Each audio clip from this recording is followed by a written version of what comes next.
pili, niwapongeze Makorora kwa kazi nzuri mnayoifanya katika biashara yenu.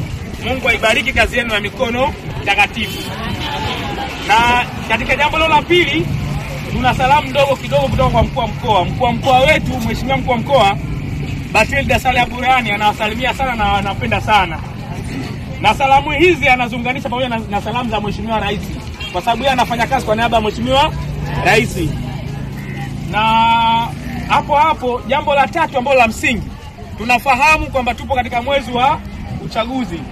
Tarehe 29 mwezi wa 10 2025 kikatiba ya Jamhuri ya Muungano wa Tanzania ni siku pekee ya shughuli ya kupiga kura. Kwa hiyo tumekuja mbele yenu ninyi wana Makorora. Machafuko, hatuwezi kufanya biashara zetu, hatuwezi kufanya chochote. Inakuwa ni vita na hospitali. Shughuli ni mbili. Sasa ndugu zangu wana Makorora, kwa dhima na kwa taadhima, tunawaomba sana tusio upande wa kuweza kuchochea mvurugano wa amani ndani ya nchi yetu. Vinginevyo upande wa pili, tunaomba tujitokeze kwa wingi tarehe 29 mwezi wa 10 kwenda kupiga kura. Kura ni haki yako ya msingi. Tunafahamu kwamba wana Makorora mna changamoto zao ambazo zinawakabili. Lakini tunasema siku zote meza mazungumzo ya mezani ndio yanayomaliza suluhu kwa amani. Hao ya kwenu tutakuja rasmi kukana ninyi, maana tumeshapanga kwamba tutakana Kwa majina naitwa Asili Mohamed, ni mwenyekiti wa soko la Tangamano. Ukija Tangamano kununua bidhaa, ukipata tatizo njoo kwangu tutalimaliza. Sawa?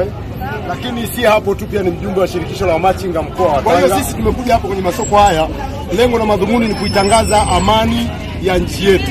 Hakuna kitu kizuri kama amani. Hakuna kitu kizuri kama usalama. Hivyo vitu vikishakosekana, ina maana hata hizo kazi zenyewe zinakuwa hakuna. Au sio?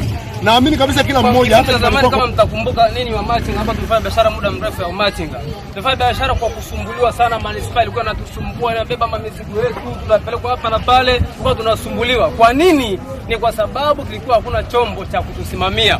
Lakini kwa sasa serikali imeona kwamba wafanyabiashara wadogo wanasumbuliwa sana, wakaamua sasa, serikali kaamua kuteua hiki chombo cha Shuma. Lengo la kuteua ni kwa ajili ya kupokea kero zetu wa machinga na kuzipeleka kwa uongozi wa soko. Uongozi wa soko unachukua unaleta kwenye uongozi wa mkoa, nasi tunapeleka mbele ili kuweza kushughulikia changamoto zote za machinga. Kwa serikali tunawaunganisha serikali, sisi tupo kwa ajili ya kuunganisha serikali na wafanya biashara. Serikali haiwezi kusikiza wafanya biashara wadogo bila hiki kitengo cha Shuma. Kwa mnapoleta kero zenu kwetu, na sisi tunakaa na serikali tunawaeleza kwamba wale wana tatizo 1, 2, 3 na wao wanatupa majibu na sisi tunawaletea ninyi. Kwa hiyo ndio Shuma na ndio lengo, na sisi tumetambulika sasa ni sekta iliyo rasmi.